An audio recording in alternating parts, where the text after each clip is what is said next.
Start date 10/20/2017. Hi, everybody. By the way, I'm just going to invite a few people to join me just in case. I haven't sent out the invitation yet.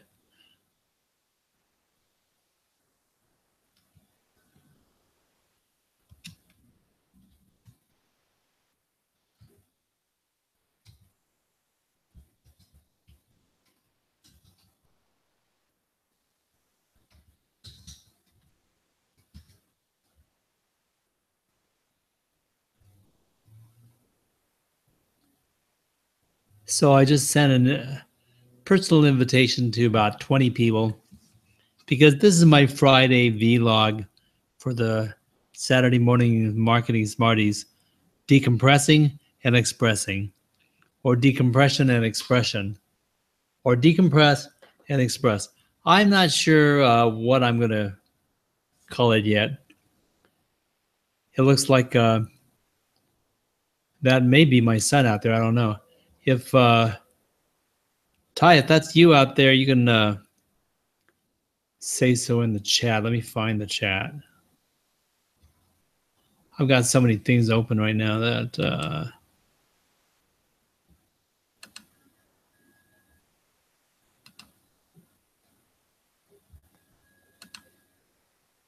so much going on. Let's see. Oh, I just started the game while I listen along. Okay, cool. I don't expect anybody to come in. If you're bored and nothing to do for the next 20 minutes, 30 minutes, feel free to join on that YouTube page and comment away, because that might be kind of fun. We'll see what's going on with you folks, and be glad to hear from anybody out there that wants to just chat or comment on the rants and raves that I'm about to get into. Why do I do this? I do this on Fridays, specifically for the concept of decompression. I've been jamming all week, preparing for tomorrow, among other things. Saturday morning marketing smarties. And at this point, I just kind of like want to drop down and relax a bit before we get into tomorrow's charge.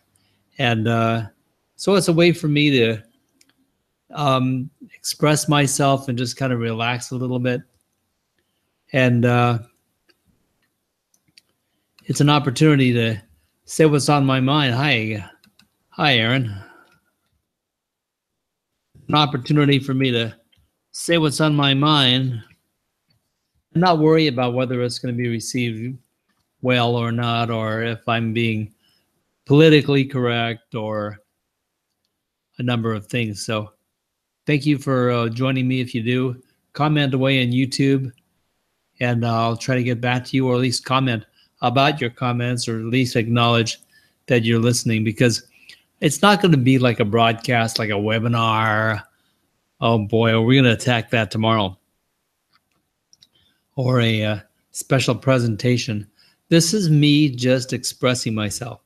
And this way I can do my typical rants on Fridays and don't have to impede my show on Saturday, because I've always had the feeling of the need to express what I'm experiencing in emails and different types of marketing. And I hate to let the week go by without bringing up the things that I've seen and things that I think need to be addressed or mentioned at least. So that's kind of how I'm using my Friday now. And so this is my Friday vlog. Vlog because I hate saying vlog. It's just too nondescript. Sounds too much like blog, not enough of that carries an identity. So I say vlog, and at least I know what I'm talking about. So I've got a few kind of fun things to talk about. Let's see which one I want to. Oh, I know this poor guy, Lou Bertone. You know, we probably should talk sometime, and I may have a completely different opinion of you once I get to know you, but the reason that I pick on you is that you're such a classic standard advertiser, and that's something that I'm stoically against. So I have a problem with those jumping into standard advert. It's a just everyday pitch. The things that I hear, they're too normal, too regular, and I don't like the style. So unfortunately, you fall into this category of things that I don't like, and that I think that are somewhat offensive to other people. I could be wrong, and I think that a lot of people don't care, but I think that there's something a bit weird about that. So that's why you're the subject of discussion. So what did you do yesterday and today? I got an email from you that says free report, and so I thought, okay, it's another taste test. It's an offer to um, join up and get a freebie, and then I know he's going to ask me for my email. I mean, he's got my email, but I think that when he asks me to opt in again, I'm probably opting into different lists supplied by Infusionsoft, I think it was. And so basically he's teaming up with other people and aspects of his own campaign to get me on more lists and more lists and more lists. And then he's got comparatives where if I'm on some lists, he's going to let someone else use my email because they're associates or something. And then that way that maybe they'll get a glancing blow and I might buy from them too. So, I don't know whether that's his case or not, but I know that people do this. And it's just not my style. I know that there are some good strategies that I could definitely improve my income and expand my following and so forth, but I just don't feel comfortable doing it. So anyway, I got this email, free download. And I thought, okay, let's see how free it is. And so I clicked on it, took me to a page. It was a typical landing page. It was longer than I was going to read. But it's like you enter your email and then you can download it, right? And they call it a download it now. So you click the download now button, and guess what? You don't get to download it now. And as far as I know, it wasn't going to be a download at all, but it was eventually. But you don't get to download it now. You get to receive an email that allows you the link to go to another page if you click through and download it from there. So each time you click, you get another offer and another offer and another, something in front of your face. So anyway, I clicked. I'm just curious. I got to know what's on the other side of the click. So I clicked the email, and it took me to a page, and it starts off the very first line. First, thank you so much for registering for Online Course Profits. Now, they mentioned online course profits on the previous entries, on the previous pages before the email. But they don't tell you that you're registering for this whatever it is. They don't even tell you what it is. It's a program, and now I'm registered for it. But it didn't make it clear before I submitted that I'm registering for Online Course Profits. I thought I was just getting a download, PDF or whatever. So I signed up for this and didn't realize it. I think people do this all the time. But this one was staring me in the face, and it's like, whoa, I can't believe you did that. But I did it. I'll take full responsibility for the fact that I clicked on this stuff. But I definitely, once I received what I haven't even read the PDF download yet. I was so caught by the process itself. And anyway, that's my report on Lou Bortone for the day. And he's going to pop up again, and I'm probably going to be in a week or two or at some point opting out of his list because he's got nothing to offer me. And I usually stay on these people's lists because they may have something to offer me. But I'm reasonably convinced that I'm not going to pick up anything of value from this channel. Now, here was a really interesting thing. I had a show last Saturday, and Capo TV, Ryan, was on the show, and his catchphrase or tagline in YouTube is "School is a joke," and then there's a couple of follow-ups to that. But he explains why school is a joke and expresses himself well. He's an ex-student teacher, and he was on his way to full-time teaching and decided to drop out.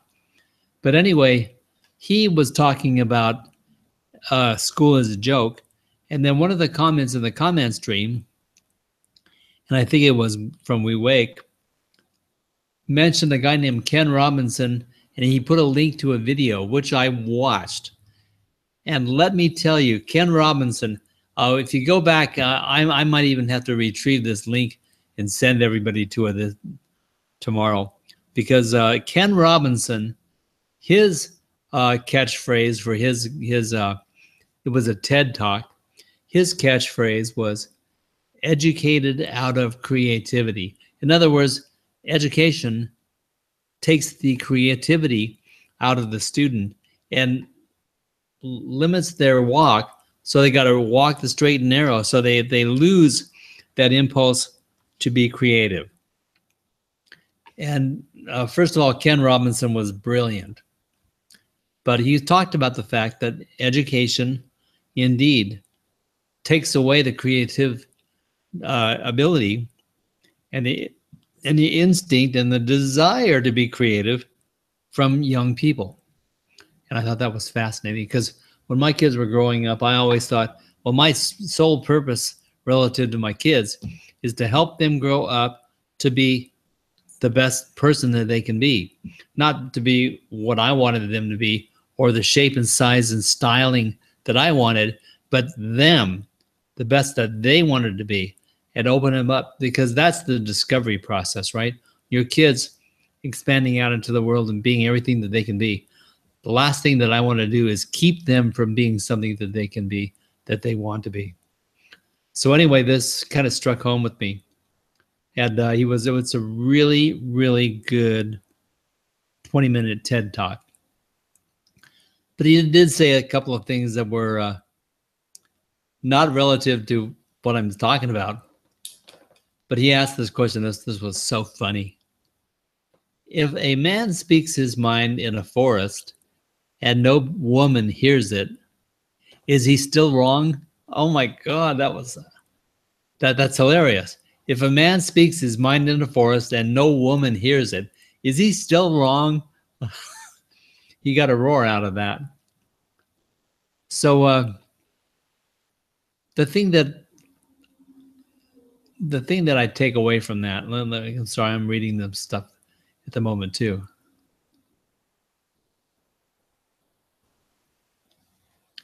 Yeah, what I got out of what he was saying was that we've produced a lot of people, a wave of people.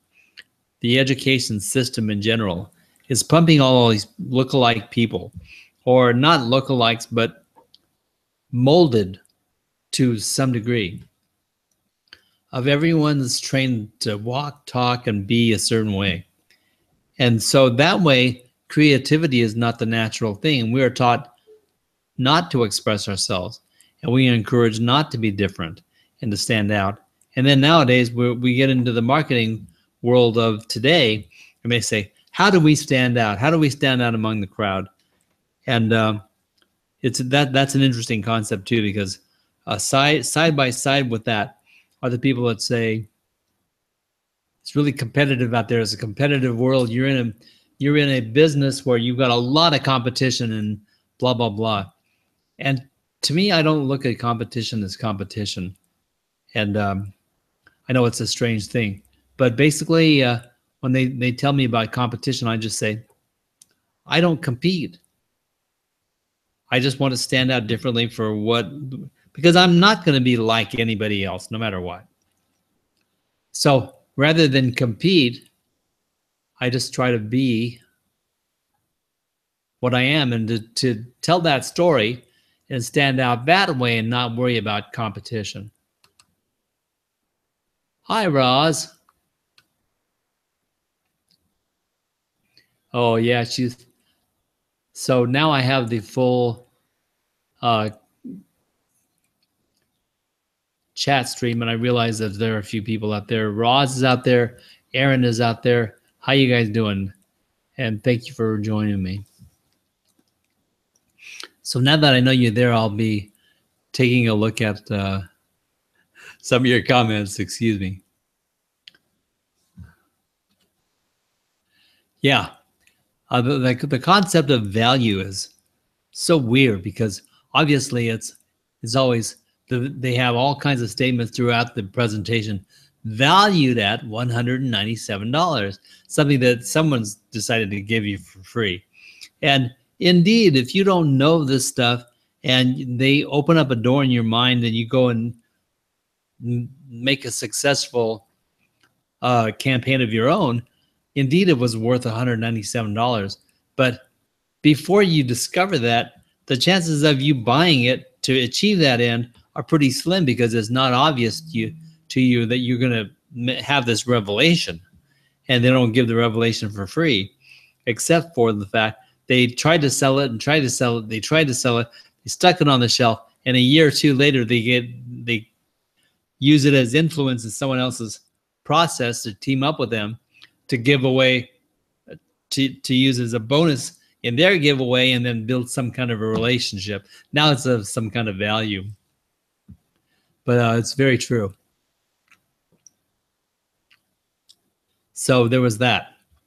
I noticed a couple of interesting statistics because we're going to be talking about webinars tomorrow, and you know that I'm a live streaming advocate completely through and through, down to the bones, so to speak. But one of the quotes that I read was from a company that I had never heard of before, but I was looking around, I found this by Mequoda, Mequoda, and I think there's a .com to their website. But in an article by them, they were talking about how people learn. And the statement was 84% of people are visual learners. Now, 84% of people are visual learners. What do they extrapolate out of that? What are they going to say? Okay, well then auditory people are completely missing out if you play video? No, because there's the audio. There's, whether they watch or not, there's the audio. So that's fine. But what about kinesthetic people? Then you've got the interactive opportunity there that you have to take care of. But what they're really implying is that 84% of the people, regardless of what you're attracted to, auditory, audio, visual, audio, or kinesthetic, they're saying video is going to be the most impactful thing that you can do because it incorporates a vocal and a visual, and you can use the visual to convey things that people see, and that embeds the learning process or the message conveyance more intricately and powerfully, impactfully than audio only. Well, what's this saying about podcasting? And it makes you wonder, what is the real value of podcasting? Because they're saying there's waves of podcaster participation in the last couple of years. So podcasting is on the rise. The listening of podcasts is on the rise. But are they having any effect? They're being watched. They're being used. They're being produced prolifically. Are they having an effect? So I would want to see not just how many people listen to podcasts, but whether there is an actual return and a following that happens. Not necessarily sales and measuring ROI, but do they actually just become a listening audience, or can you actually get them to take action?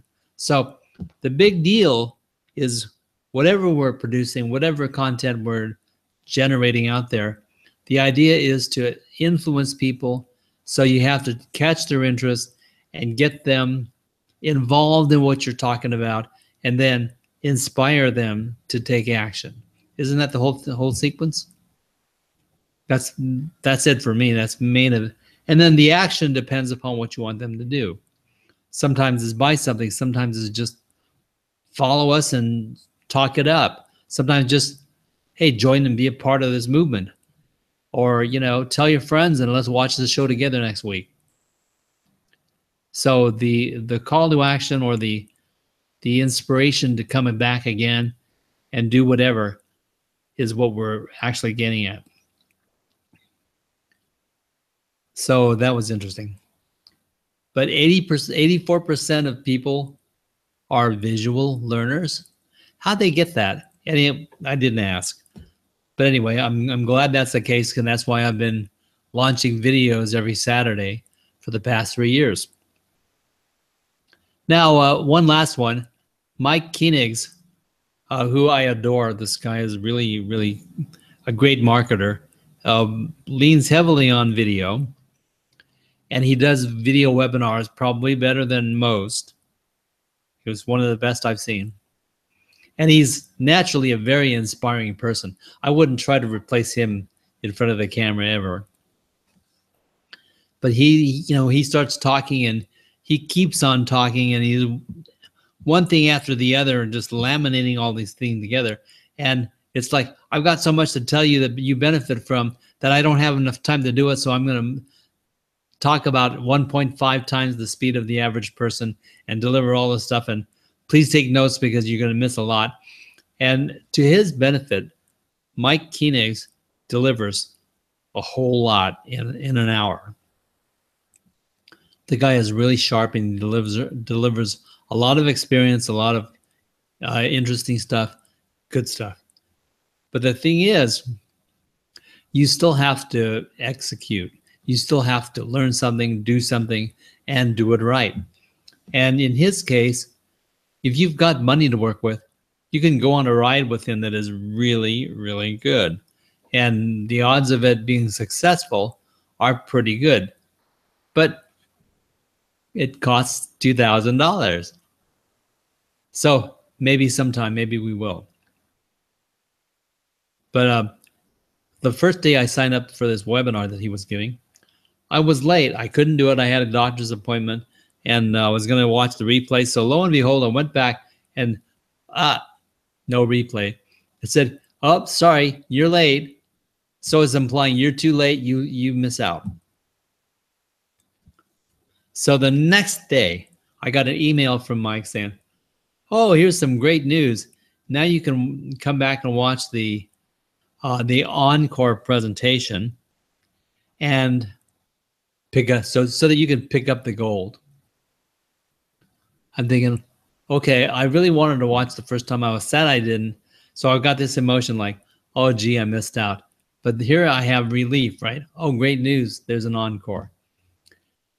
So in as much as it's an encore and the whole thing's going to be done over again, I'm in. I want to see what I missed. And it's encouraging, maybe more encouraging than just trying to catch it the first time. So I sign up for the encore. And it's not just a replay, but sincerely a second run of the whole thing. But it made me wonder while I was sitting there and getting ready to watch this thing. Did he not get so many people so that he wants to run it again and try to catch a few more? Or did he actually, as he says, he got all kinds of calls and emails, and for people who missed it and want to watch the replay and blah, blah, blah. So they decided to create the encore. Is that really how it rolled out? I'm willing to believe Mike, because he's very believable, very trustworthy, and he works on the concept of integrity and trust. So I believe that he probably did get emails and phone calls. But when someone else tells me that they got emails and phone calls, therefore they're having a replay or a second edition or an encore, I'm skeptical, because these guys are fooling me all along. Why aren't they? They're probably lying now. But anyway, I went for the replay and the encore, and it was indeed a fresh program. 2 days later, if you missed the first one, you can catch the second one. So it's exactly what I would have watched or close in the first session. And it was about an hour and 15 minutes long. And it was indeed a webinar. It was an hour-long pitch. So it wasn't just a free webinar to teach you these things. It was a free webinar to teach you a few things and lead you on to the advanced training that costs $2,000. So even though you know me, I somewhat resented the concept of being led into the position to feel obligated to spend $2,000, and also the fact that this is such a great plan that you're stupid if you don't sign up. That whole concept kind of bugs me. And then the pressure of, if you do it now or you sign up now, or I've only got 25 spots available, and if you're one of those 25 people, we're going to do this and this and this.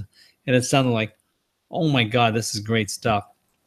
But I mean, sure, if you've got $2,000. But I mean, if I had $2,000 to spend, there are a lot of things that I would do. Not just, but maybe $2,000 invested in his program would be a really good idea. And it's one of those things that if I had more fluent money, I might do a thing like that. So it's not so much that I resented what Mike did.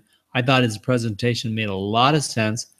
And to me, it was definitely worth considering if I had the type of income and the type of backup funds that made $2,000 feasible.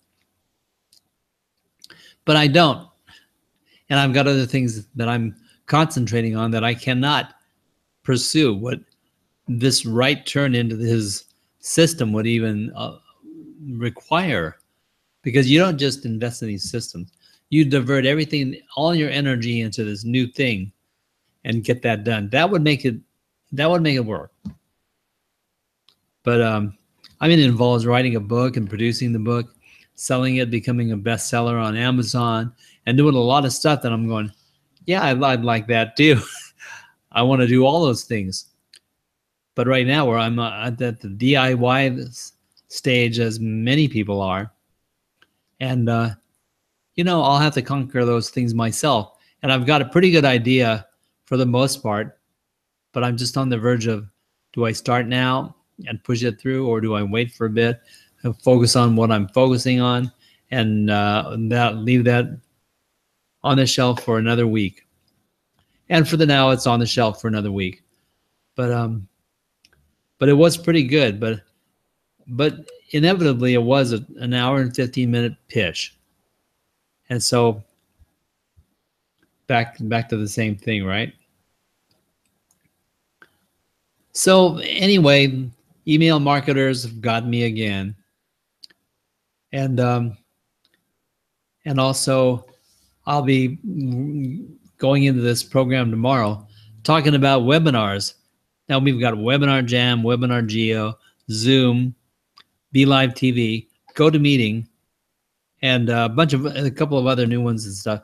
And we'll be talking about some of them, not in depth because it's impossible to articulate through all the features and compare them.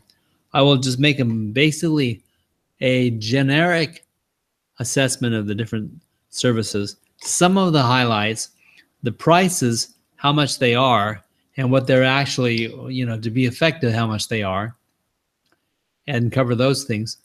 Most of them are anywhere from 200 to 500. Some of them go up to 1,000. And they're pretty good. Vimeo's got a new program. I'm dying to hear about it. But the thing is, for it to be effective, it's $900 a year. But that's no small change. That isn't small change. So is that where beginning live streamers are going to start? I doubt it. Be Live TV, maybe it's only $160, $170. But there are various platforms that offer different things and opportunities, and all of them revolve around a push-pull above and below $400 or $500. So that's kind of like a break point there for commonality. So if you go too far down, Be Live TV has less ability, less features, and is less convenient because it's only in Facebook, pushes everything to Facebook. Lo and behold, I have a way of taking that and broadcasting it live still in my website. And I noticed that without spending $500, there's no way to effectively live stream to your website, except that I did find one other YouTuber, a lady who is doing it. So we're going to try to interview her in the next week, maybe have her be on the Saturday Morning Marketing Smarties in a week or two. So I haven't asked her yet, but she hasn't gotten back to me. So we'll see what she says. And but she does a pretty good job. She doesn't do what the VCP events plugin does, but she does a pretty good job. So I'm anxious to see what she thinks of my plugin too. But I was surprised she had a chat stream in there. Not the best, but it was a good chat stream. It looked pretty good. And it was right in her website. So someone else has figured out how to do it. Not the same way that we do it, but it's going to become a prolific thing that all these programs enable people to do their shows in their websites for and that teeter-totter over $500, $400, $500. But also, if you do it like this, you can do it for free. Now the war is on. And I'm glad I'm standing up for the newbie users and the people who are just getting started to learn how to do this effectively for the least cost possible. And that's part of what I'm giving back. So anyway, I'm going to wrap up my Friday vlog. Thank you guys for commenting. I appreciate you just dropping in, Roz and Aaron. And we'll see you soon. And probably tomorrow on Saturday Morning Marketing Smarties, we'll say hi. Take a deep breath. I've decompressed and I've said what I'm going to say about some various people. I do believe that an important guy in the market right now is Simon Sinek, and I'll be bringing up some very important things that he has to say and that he's delivered to people, and things that I resonate deeply with, and will be very supportive with the same concepts as we go on. I'll be using the very, very same concepts and principles to support my own stuff. So that's the Friday vlog. Saturday, boy, I'm not even on the right day. That's the Friday rant and rave, or the decompressing, expressing moments. And thank you very much for joining me. I'll see you guys real soon, okay? So thanks a lot. Bye-bye for now.